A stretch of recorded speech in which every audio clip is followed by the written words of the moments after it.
Goodness.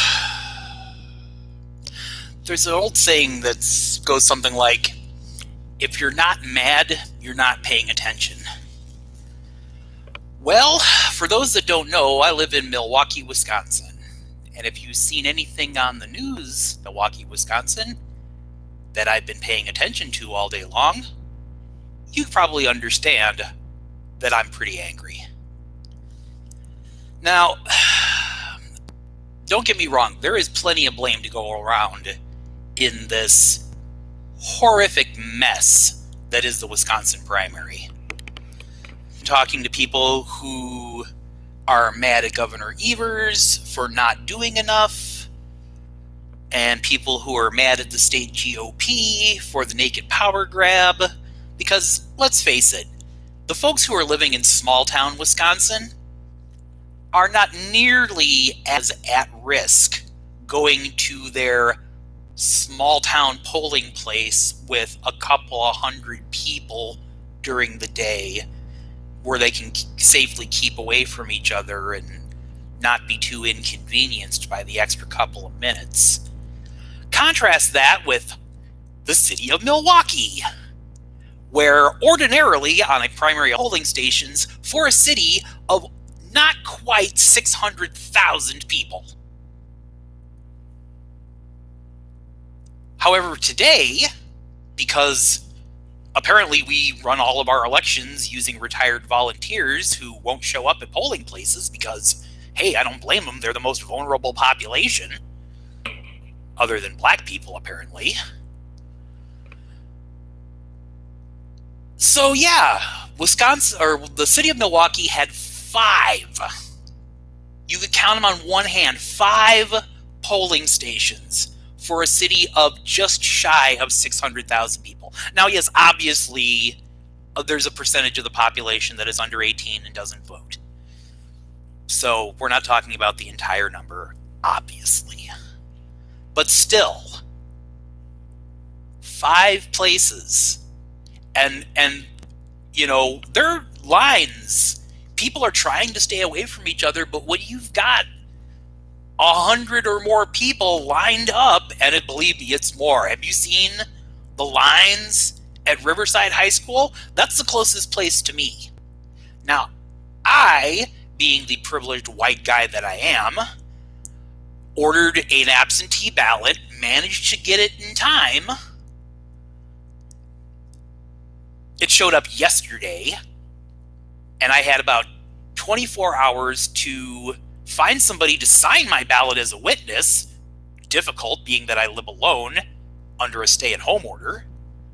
But a good friend of mine came through, witnessed my ballot, dropped it off in the mail.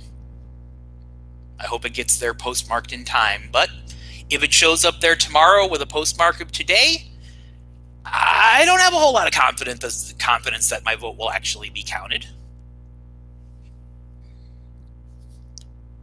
So this is obviously going to disproportionately suppress the urban vote.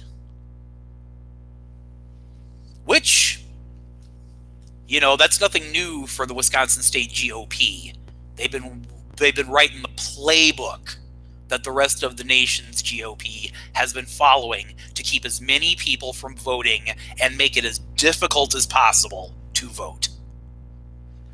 And you know, when dipshit himself says, hey, you know, if we made it easy for people to vote, Republicans would never win an election, that's a pretty damning statement. Even coming from an idiot. Now, don't get me wrong, I don't think that, you know, I mean, people in Kentucky still voting for Mitch McConnell. God knows why. So I don't think that's, you know, oh, well, if we made it easy to vote, Republicans would never get elected again.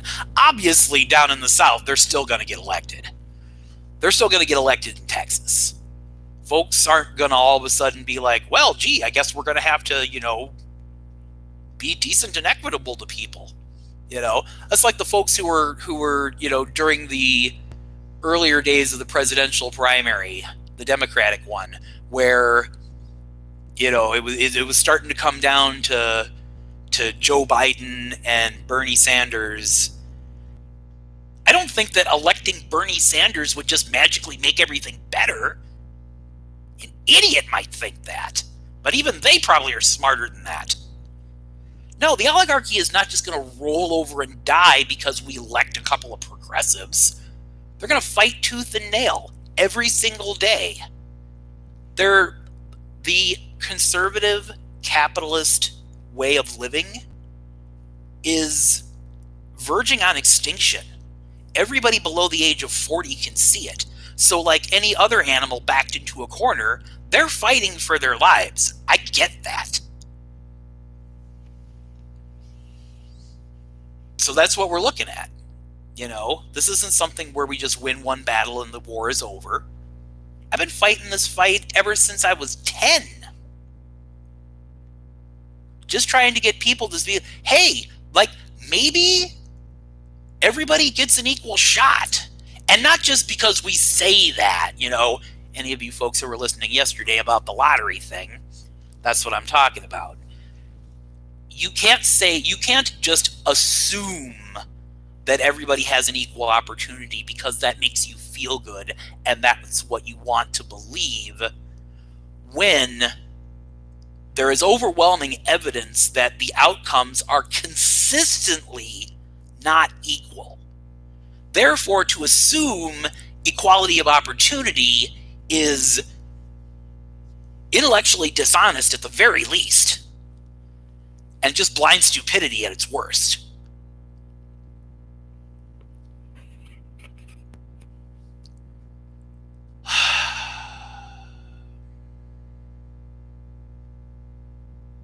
I spent a lot of time on Facebook today, which helped and didn't at the same time. It gave me a feeling of connectivity to other people, but also left me wallowing in the day's news, which,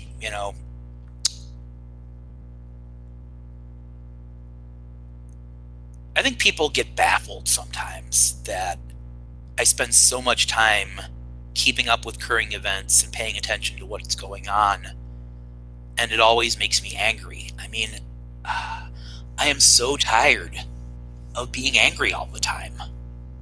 But in order to not be, I would have to stop paying attention to the world and current events and what's going on, and just be living in a bubble of my own life where I didn't think about other people, and that's not me.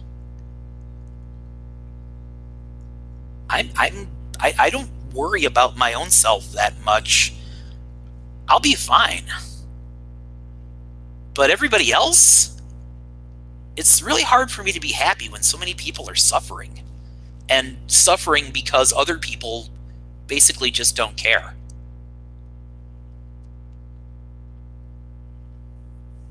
I mean, and you see this from all sides. You see this from the the conservative Christian side, where your soul is the only thing that you have any affect on. You see this from the crunchy hippie side, where it's like we can only control ourselves, and it's we don't live in a vacuum. We are not isolated individuals removed from society, wholly independent. We lived for millions of years in small tribes, close social networks, interdependency, cooperation. You can't replace millions of years of evolution with a few thousand years of civilization. We're still social beings. And we do better when we work together. This constant competition is killing us.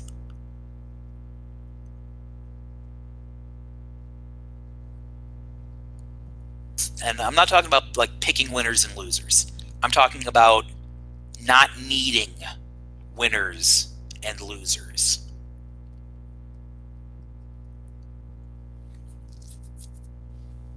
Rather than everybody fighting over one loaf of bread,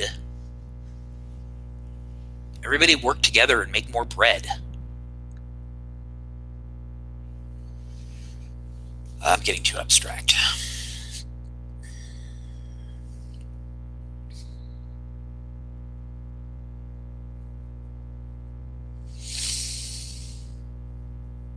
I mean, it's just the overemphasis of individuality has reduced us to easily defeatable armies of one, unwilling to, and let me sidetrack for a second, because this is one of the things that annoys me to no end about the Democratic Party. And I am a lifelong Democrat. I'm not a, both parties are the same kind of person. Absolutely not. But Will Rogers, he said, I am not a member of any organized political party. I'm a Democrat. And yeah, I get that. Big mood. The left is always, and more than likely will always, be perpetually disorganized. People who lean left on the political spectrum are not natural followers. Their inclination is to do their own thing, not join a group of people who are doing something similar to what they're doing. Obviously, not in all cases. This is a generalization.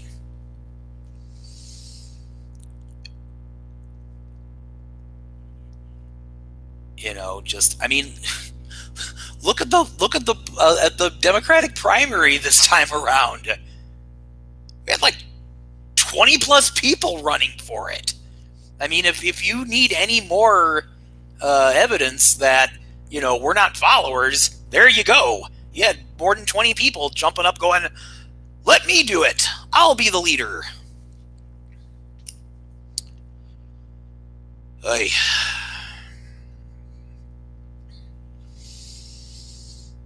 And so we're always going to be a disadvantage when compared to the Republicans, who are obviously very authority-oriented, the party of law enforcement and security and everything like that. The party that, accepts that the world is ruled by an omnipotent authority. They accept that on faith and without question. And so, yeah, that's. So, I'm a history geek. And so there was this article I read a couple of years back. And this guy was kind of like breaking down how we ended up where we are with like a 250-year backstory. So where he started was when Europeans, primarily English people, started coming over to what would eventually become the 13 colonies. There was a more or less consistent pattern of migration. The folks that ended up in the New England states tended to be the more religiously minded, folks like Puritans around Salem and Quakers and, people who were just like, shaking up the whole Christianity thing, before the whole whatever. And so that's New England. New England, you got Quakers, you got Shakers, you got Puritans, you got, and you've got people who are just there for commerce. New York City. That's it. These are middle class people, lower class people. In the mid-Atlantic states, you had more or less the second, third, younger sons of aristocratic families. families. The guys who in Europe were, well, my oldest brother is going to inherit everything. I get nothing, so hey, maybe I'll go look for gold in the New World. Establish a plantation. Get some land. Much more aristocratic. And if you know anything about your histories, you can see that in the culture of Southern society, where, you've got the big ball gowns and the plantation. Honor. Oh, a man's honor. So very important. Dueling. Not that didn't happen in the North. I mean, it did, obviously. It was more violent times. But so you've got that juxtaposition. You've got the religious common folk who are concerned with, equality in education and, building a Christian utopia for what that's worth. And then you've got the Southern aristocrats who are,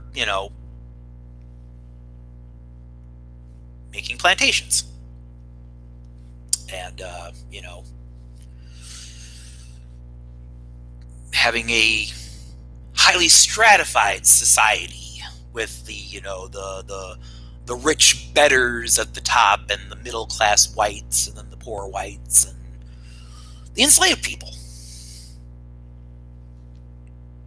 So that's your situation for like the first 75 years of the country. Then the Civil War happens. And the South loses. We'll just kind of, fast forward on that one. And so what happens is you get a lot of people from the South who move west. Texas, New Mexico, Arizona, Colorado, Kansas, Nebraska, even all the way up until like Idaho, Montana, Washington, Oregon, which is how you end up with, was it Oregon, I'm pretty sure, that had like Jim Crow laws on the books up and until like the 1970s. And you've got people in the eastern part of Oregon and Washington who want to secede from their states and join Idaho, because apparently Idaho is where, the white power people live. So now we end up in, fast forward through the 20th century, and here we are in our current situation, where you've got people who came from a society that was highly stratified, hierarchical. They say they believe in equality, but if you really pin them down, they don't actually. They don't really like equality because it gives people notions above their station. It puts people where they don't belong. But they won't come out and say that. They'll talk about merit and earning things, as if equality was something that needed to be earned and only the more equal people were allowed to have it.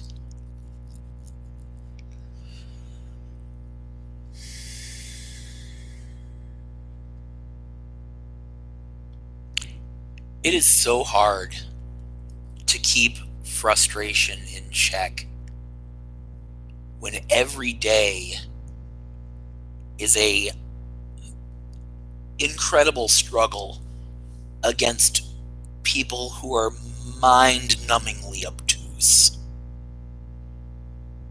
Give you another example. Guy in the neighborhood, going out with a good friend of mine. We were at another friend's birthday party before we couldn't go anywhere or do anything. So about a month and a half ago. And this guy, in a room full of, mostly apolitical but fairly left-leaning people, says something to the effect of, well, Bernie Sanders wants to legalize marijuana and give all of the money to, black people and Mexicans. His words. Not embellishing this. So, of course, all of us just kind of, roll our eyes, tell him to shut up, because we're used to this guy. He's a nice enough guy. He's just not bright in any sense of the word. So, undaunted, because, stupid people are never humble,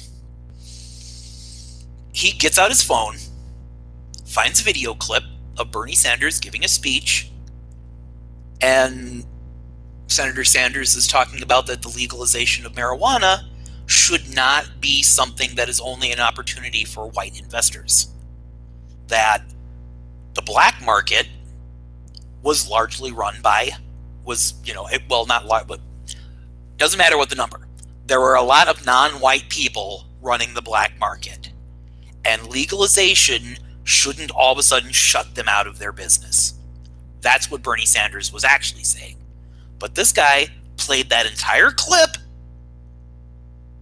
and then doubled down on it and said, see, he said it right there. He wants to legalize marijuana and give all the money to black people and Mexicans. Again, his words. This is the level of obtuse intellectual dishonesty that most of the folks on the left deal with on a daily basis. And it's not just from the folks on the far right. It's from the folks in the middle, too. I used to be one of those people that would bristle anytime somebody, especially somebody on the left, rode down a liberal. Anytime somebody bashed, liberalism or neoliberalism or something like that, I would bristle. I would be like, hey, man, we're on the same side. Why are you causing controversy? But unlike a whole lot of people, again, generalizing, I will actually change my mind when given new information. Now, a lot of people don't believe that because, well, like I said, in it, there's really not a whole lot new that anybody can give to me. So I get the frustration from people who think that I don't change my mind, but what they don't understand is that they haven't given me anything new to chew on. They've just said the same old thing that I've been hearing for 40 years.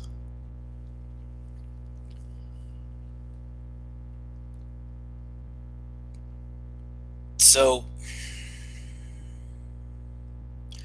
where do we go from here?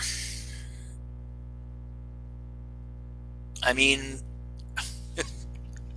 somehow I will manage to keep my frustration in check, but I gotta tell you, there are times,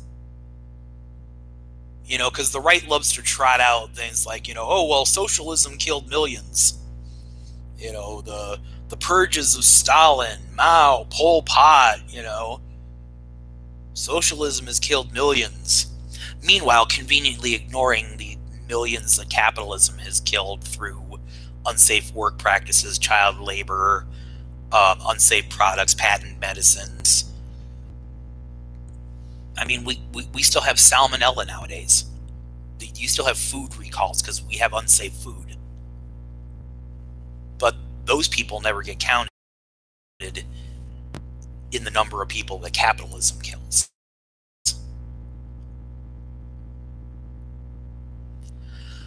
But getting back to my frustration, I'm trying to remember who it was. There was a comedian. I want to say it was Chris Rock, but it might have been somebody else. Some guy who had been accused of hitting his wife or something like that, and he was like, I'm not saying it's right, I'm just saying I understand, which is awful and cold, but it gets to what I'm trying to get at.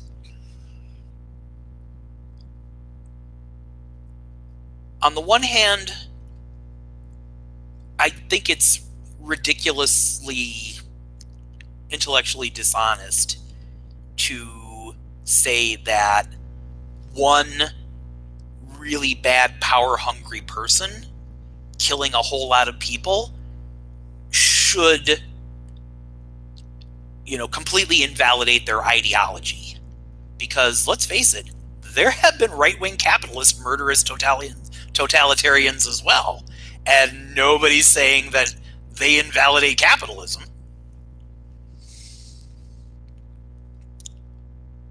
But again, I kind of understand. I mean, I could completely envision a left-wing government coming into power and all of the chads out there, you know, continuing their libertarian ideology, their, you know, taxation is theft, their my rights, sovereign citizen, yada, yada, yada, on and on and on, while we're trying to, like, I don't know, better people's lives and improve the ecology and the economy, and, you know, just make it so that people don't have to suffer. And yet they're still, but what, you're going to run out of other people's money. And eventually, you know, we just get tired of it. The frustration boils over and we snap. And we're like, all right, fuck you, Chad. I'm tired of your shit. Up against the wall. I'm not saying it's right. I'm just saying I understand. It's hard to keep frustration in check.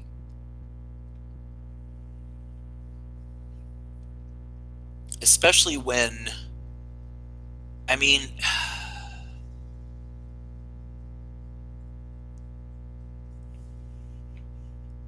I know some of y'all know, because let's face it, ain't nobody who doesn't know me watching this video right now.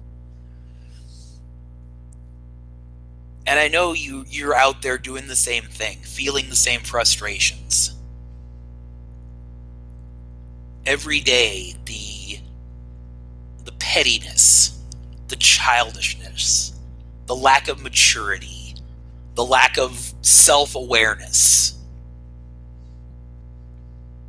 and the constant blockheaded regurgitation of stuff that has been disproven, is obviously wrong, or is just your opinion and not some universal truth.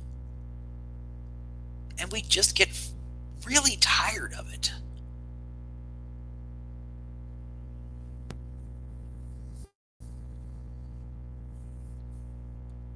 I mean, like, you know how the accepted wisdom is that the smarter and more educated people are, the more likely they are to lean left politically? I mean, why isn't that the end of the entire argument right there? I mean, I really think that should be the end of the entire argument.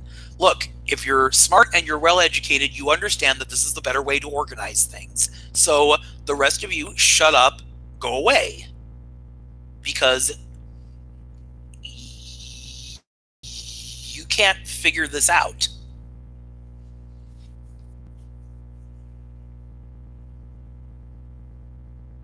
You know, it's like the rest of us have grown up and we're the ones that put the presents under the tree for Santa Claus now.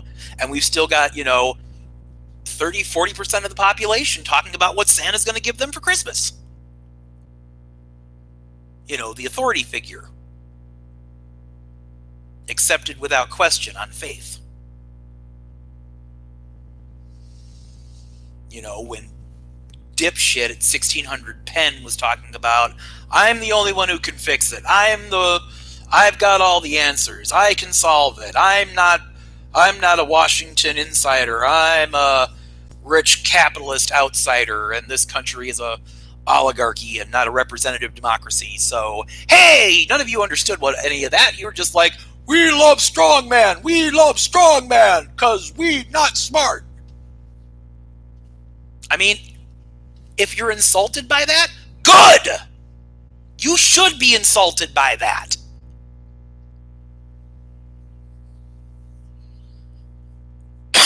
Excuse me.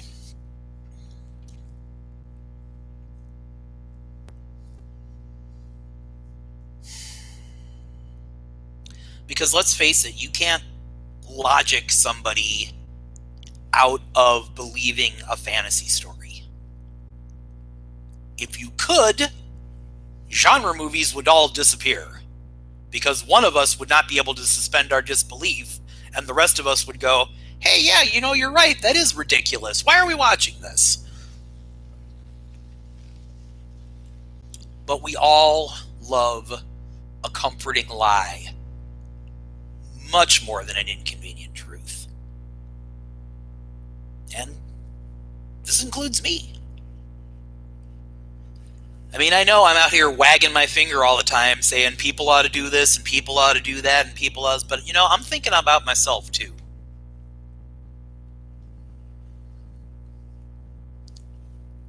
This is just my opinion. All I ever do is speak for myself. This is what I think, this is what I feel. I'm not putting out any universal truth. This is not gospel visited on me by divinity. This is me and 40 years of grinding through the political system, using my brain, doing the math, thinking things through, and not just taking the simple explanation. Following the money. Considering the sources. Checking the facts. And I don't have all the answers, as much as I like to pretend and think that I do. I've got a lot of them. At least I think I do. But I need to start getting them out of my own head and out into the world. Because that 6 degrees of separation, Kevin Bacon thing? I'm kind of a big believer in that. I mean, you know somebody who knows somebody who knows somebody who knows somebody who knows somebody, and pretty soon you know everybody.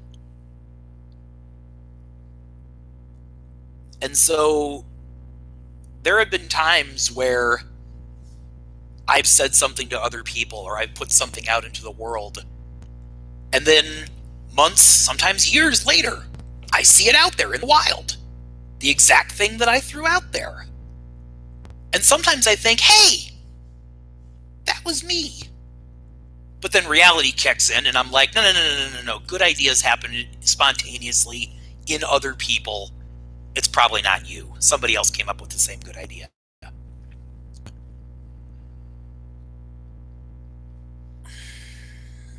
But I guess maybe that's what I'm trying to do with this whole thing. I mean, yeah, it's mostly just I'm stir crazy sitting at home alone and I'm losing my shit. But it's also that a lot of this stuff has been banging around in my head for so long. I've got hypotheses that need testing. I've got assertions that need challenging. And actual intellectual honesty challenging. Not just being in an argument clinic where you're gainsaying things because I'm saying what your party disagrees with.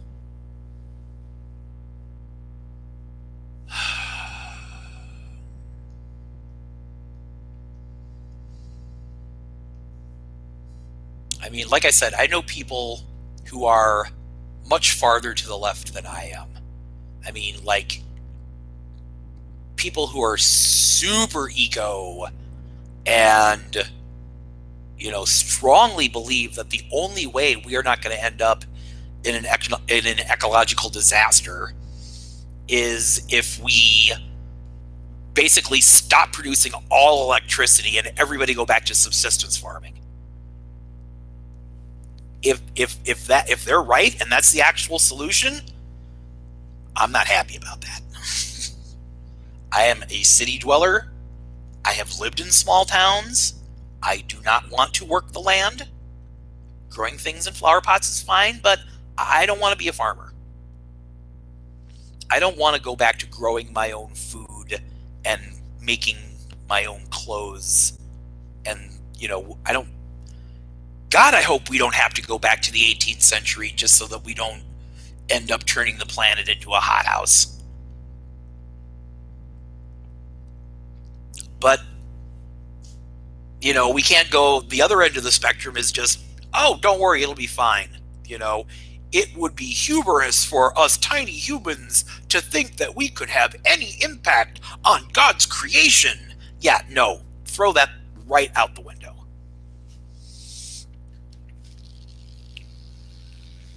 And, so there's a situation where, okay, can we try and find some compromise?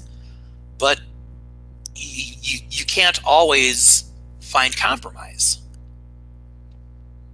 You can't compromise with racism. There's no point where a little bit of racism is acceptable. Same thing with sexism, gay hate, any type of "you're not as equal as I am" philosophy is not something you can compromise with.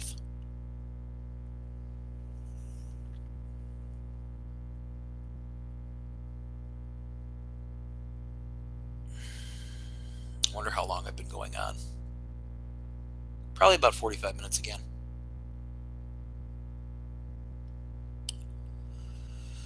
Well, I guess I'll wrap this up. I seem to have run myself out of a little bit of steam. And I should probably do some interaction with people where I actually have other people talking back to me, which would be helpful. It was really nice at work today because ordinarily, I do tech support over the phone, so I'm talking to people on the phone all day long, which you think would help alleviate some of my isolation, but no, it doesn't really, because most of the time I'm talking to people on the phone and it's all about them and their problem and how can I help you today, and leaving them happy and problem solved, and they can go back to what they were doing, and I go back to waiting for the next person to help. There's really not much of an opportunity to talk about what I'm thinking and feeling. But I had two different callers today who had a fairly simple question that could be answered in about a minute or so. And then we just talked. Where are you? How's things going? How you holding up?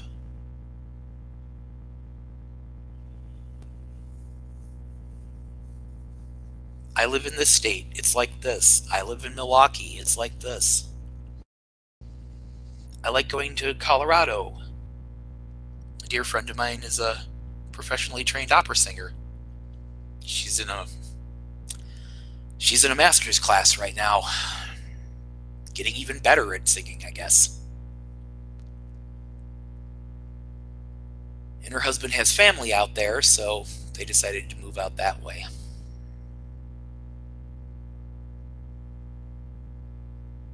I miss people. I miss people so much. All right, before I get any more verklempt, let's end this. Hey, I just remembered something. I'm on YouTube, which means if I'm ending a video, I'm supposed to do stuff about, hey, if you liked this video, subscribe to the channel, click the notification bell, blah, blah, blah, blah, blah. Whatever. Nobody's going to ever see this stuff, except for a few friends who are kind enough to indulge me with their time. Thanks. We'll talk to you later.